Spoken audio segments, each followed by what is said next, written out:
Hello everyone, welcome back to my channel. आज हम discuss करने वाले हैं G20 के बारे में। तो जैसे आप सभी को पता ही है कि G20 बहुत ज़्यादा न्यूज़ में है। अब जब न्यूज़ में हम इसको सुनते हैं तो हमारे माइंड में बहुत सारे क्यूरियस क्वेश्चंस आते हैं कि क्या कंट्रीज़ का कंट्रीब्यूशन है, क्यों इसको बनाया गया, इंडिया में इसकी क्या समिट है, क्या प्रेसिडेंसीज़ हैं, बहुत सारे ऐसे क्वेश्चंस हैं। तो इन सभी को दूर करने के लिए इस वीडियो को पूरा एंड तक देखेंगे। Let's get started.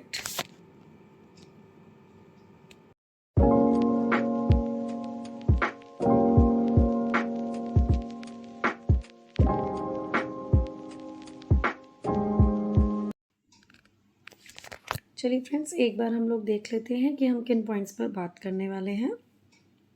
सबसे पहले हम देखेंगे G20 and it's need, group of nations, troika, then sherpa, फिर G20 समिट जो इंडिया में होने वाला है उसके बारे में बात करेंगे, जहाँ पे हम देखेंगे कि यहाँ का लोगो क्या है, लोकेशन कहाँ पे होने वाली है और timings, date, everything we will going to discuss. Then sherpa of India कौन है अभी, उसके बाद हम लास्ट में देखेंगे priorities of India for G20 क्या है। फिर उसके बाद मैंने एक क्वेश्चन ऐड किया हुआ है लास्ट लाइन में जो कि आप लोगों के लिए है to be given answer in comment section. Okay, तो नेक्स्ट हम स्टार्ट करते हैं फिर।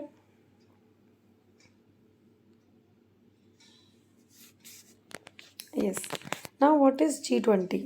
G20 आपको नाम से ही पता चल रहा होगा, it is a group of 20 जिसमें कि 19 कंट्रीज़ हैं और एक यूरोपियन यूनियन है।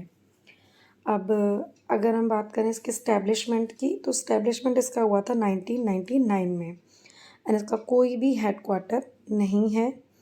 चेयरमैन की अगर हम बात करें तो एक टर्म होती है ट्रॉयका, जिसके अकॉर्डिंगली 3 कंसेक्यूटिव ईयर्स के कंट्रीज़ डिसाइड कर लिए जाते हैं नेक्स्ट समिट के लिए। तो 2022 में इंडोनेशिया में रहा, उसके बाद 2023 में इंडिया में है और 24 में होने वाला है ब्राज़ील में। तो इस हिसाब से देखा जाए तो आपका चेयरमैन 2023 में इंडिया है। ओके,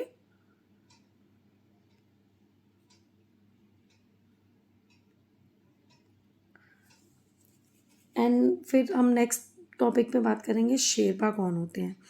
शेरपा एक नेपाल की प्रजाति है जो कि पहाड़ों पर, ऊंचे ऊंचे पहाड़ों पर चढ़ने में सक्षम होते हैं और वहाँ पर भारी सामान भी ले जाते हैं। वहाँ का रास्ता, वहाँ की चीज़ों को आगे बढ़ते हुए आपको बताते हैं। मतलब आप कह सकते हो कि वो आपके लिए एक मेंटर के जैसे काम करते हैं। अगर आपको याद होगा कि सबसे पहाड़ों पर चढ़ने वाले सबसे पहले तेंजिंग एंड हिलेरी, उसमें तेंजिंग वो शेरपा प्रजाति के ही थे जिन्होंने हिलेरी को गाइड किया और बताया कि किस तरीके से उनको आगे बढ़ना है और रास्ता भी दिखाया। तो वही चीज़ को देखते हुए ये टर्म लिया गया है वहाँ से। यहाँ पर जो शेरपा होते हैं वो अपने कंट्री की बातों को पूरे ग्रुप के आगे रखते हैं, अपनी बात पर डिस्कशन करना, अपनी बात को सबके सामने रखना, उसके लिए सॉल्यूशंस देना, जो भी है मतलब ओवरऑल आपके देश के प्रतिनिधित्व करते हैं वो। तो एक बार हम लोग देख लेते हैं जैसे शेरपा।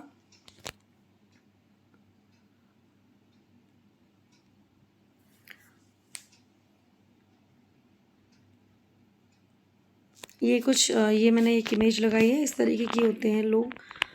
नाउ नेक्स्ट हम बात करेंगे objective of G20 is to secure global financial stability by including middle income countries. Now why middle income countries? Middle income countries means developing countries, right? Developing countries. Okay, अब developing countries क्यों हैं, चलिए देखते हैं।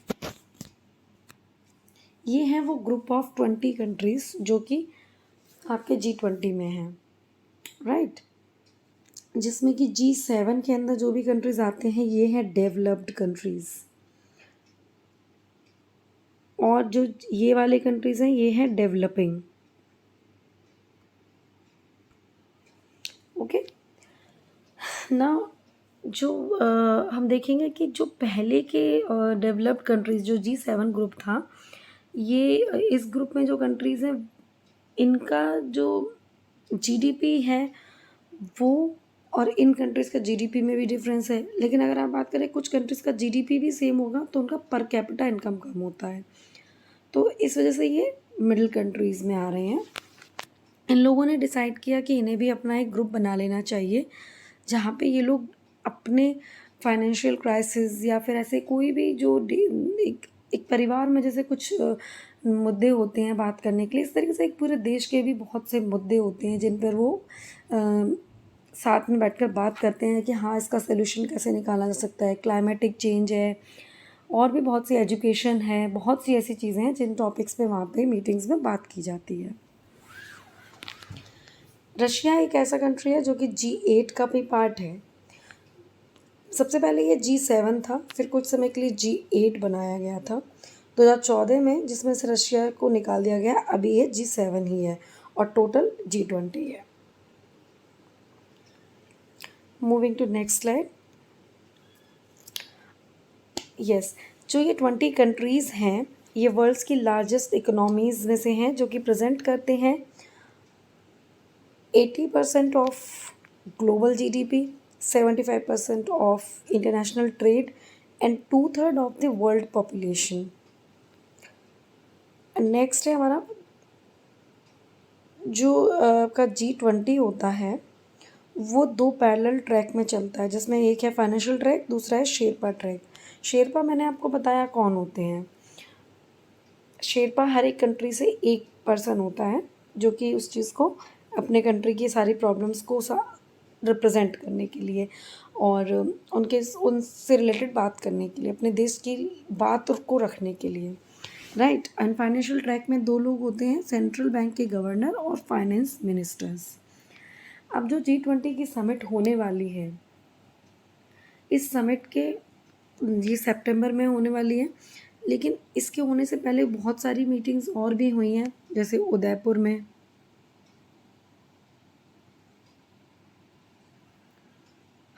हम्पी कर्नाटक में, ऐसे और भी जगहों में मीटिंग्स हुई हैं। तो ये मीटिंग्स में इन सभी कंट्रीज़ के शेरपाज आते हैं और फाइनेंस मिनिस्टर्स, ये सब लोग बैठ के बात करते हैं कि हमारी जो अगली G20 समिट होने वाली है अभी, इसमें हम किन टॉपिक्स पे बात करेंगे, क्या हमारा एजेंडा रहने वाला है। अभी 200 से भी अधिक मीटिंग्स हो चुकी हैं और चल रही हैं, लेकिन जो मेन समिट है वो आपकी सितंबर में है और जिसके बारे में हम अभी आगे डिस्कस करने वाले हैं।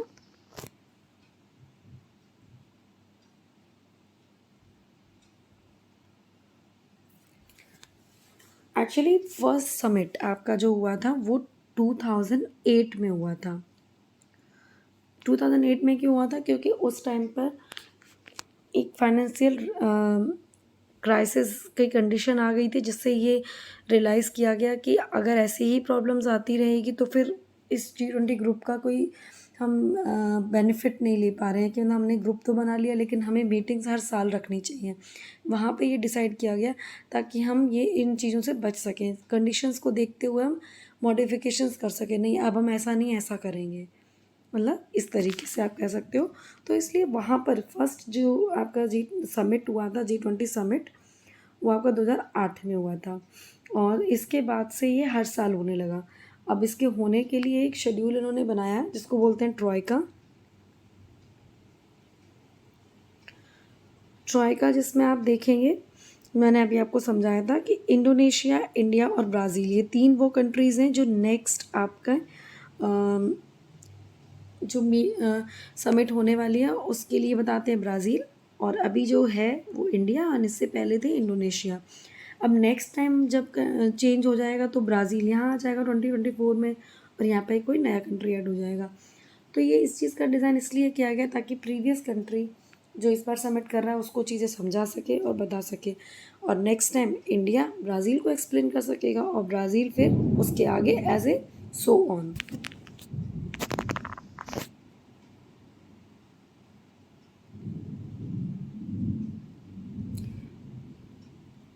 Moving to next slide. Yes, here we can see that all the countries are divided into 5 groups. Now, why these 5 groups? Actually, these groups are responsible to make troika. Actually troika जो बनाया जाता है वो इसी के हिसाब से बनता है. देखेंगे आप, इंडिया जो है अभी ग्रुप 2 में है, ब्राज़ील ग्रुप 3 में है, और आपका जो नेक्स्ट कंट्री जो भी होगा वो ग्रुप 4 से होगा. उसके बाद जब आएगा तो ग्रुप 5 से होगा, फिर ग्रुप 1 से हो जाएगा.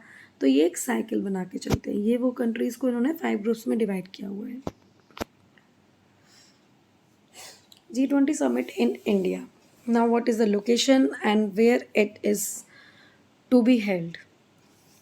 G20 समिट जो है 2023 में भारत में होने वाला है, जो कि नई दिल्ली में होगा सितंबर 9 से सितंबर 10 तक.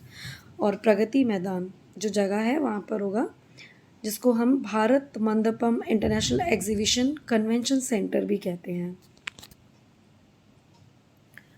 भारत ने इन कुछ देशों को भी निमंत्रित किया है अपनी इस मीटिंग में, समिट में, और जिसमें कि स्पेन है आपका, वो परमानेंटली इनवाइटेड गेस्ट होता है.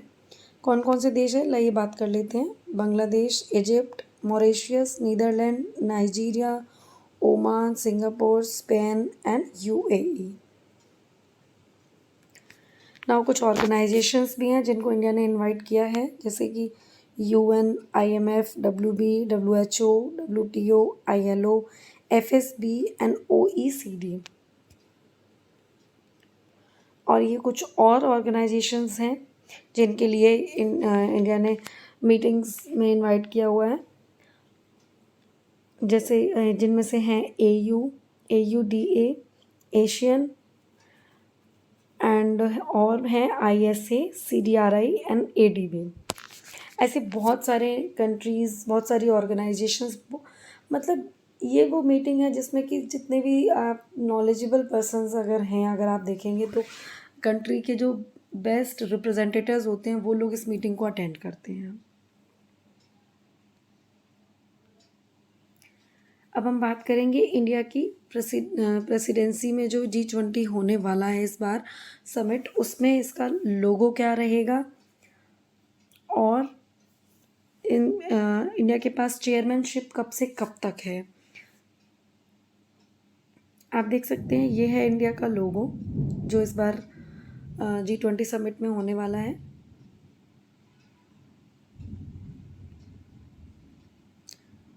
जिसमें आप देखेंगे कि देवनागरी लिपि में नीचे भारत लिखा हुआ है. इसका थीम है वसुदेव कुटुंबकम, जिसका मतलब होता है one earth, one family, one future. ये जो वर्ड है वसुदेव कुटुंबकम, इसको डिराइव किया गया है महाउपनिषद से. और अब इसकी चेयरमैनशिप जो है वो 1 दिसंबर 2022 से 30 नवंबर 2023 तक रहने वाली है. इसके बाद ये चेयरमैनशिप ब्राज़ील को मिल जाती है. Current Sherpa of India is Amitabh Kant, जो कि पहले रह चुके हैं CEO नीति आयोग के. इससे पहले जो शेरपा रहे हैं वो हैं पीयूष गोयल.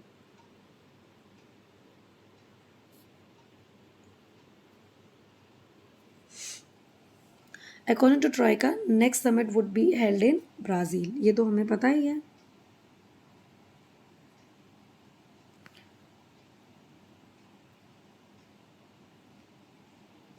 ये है अमिताभ कांत. चलिए नेक्स्ट स्लाइड देखते हैं.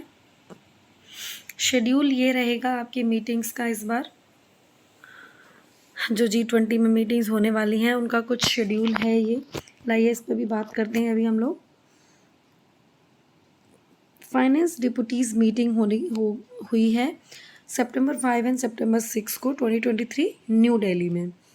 फिर जॉइंट शेरपास की मीटिंग हुई है फाइनेंस डिप्यूटीज़ मीटिंग, और ये रही है आपकी सितंबर 6 को.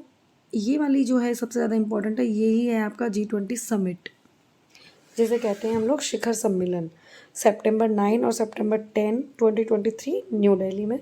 फिर उसके बाद है 4th sustainable finance working group meeting September 13 and 14 Varanasi में.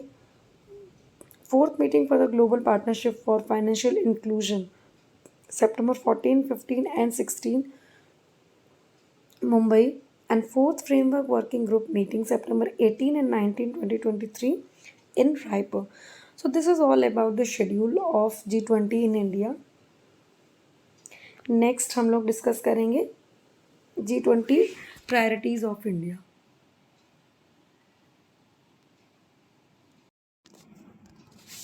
नेक्स्ट है इंडियाज़ G20 प्रायोरिटीज़, जिसमें हम देखेंगे कि इंडिया किन पॉइंट्स पे बात करने वाला है. जिसमें सबसे पहली चीज़ें है कि ग्रीन डेवलपमेंट के लिए क्लाइमेट, फाइनेंस एंड लाइफ से रिलेटेड प्रॉब्लम्स पे बात की जाएगी. और नेक्स्ट है आपका accelerated inclusive and resilient growth के लिए, accelerating progress on SDG, health and educations and technological transformation in digital public infrastructure, multilateral institutions for the 21st century, and 3Fs, food, fuel, fertilizers, women lead development. Overall the gist of the priorities हम निकाल सकते हैं वो ये है कि आपकी climate में जो चेंजेस आ रहे हैं उस चीज़ पे बात की जाएगी. जैसे कि आपने देखा होगा कि मौसम में कितना ज़्यादा पहले से बदलाव आ गया है, बवंडर आना, ये होना, वो होना. तो ये भी कुछ पॉइंट्स हैं डिस्कशन करने वाले. उसके बाद दूसरी चीज़ है हेल्थ और एजुकेशन से डिपार्टमेंट में क्या चेंजेस और हम कर सकते हैं जैसे और इम्प्रूवमेंट हो. टेक्नोलॉजिकल ट्रांसफॉर्मेशंस कुछ होंगे, कुछ नए इंफ्रास्ट्रक्चर्स और इंस्टीट्यूशंस बनाए जाएंगे अच्छी एजुकेशंस के लिए. 3Fs जैसे कि फूड, फ्यूल और फर्टिलाइजर्स पे बात की जाएगी. और वुमेन लीड इन डेवलपमेंट यानी कि महिला सशक्तिकरण भी किया जाएगा, जैसे कि वुमेन को एम्प्लॉयमेंट दिया जाना. ओवरऑल आप ये कह सकते हैं.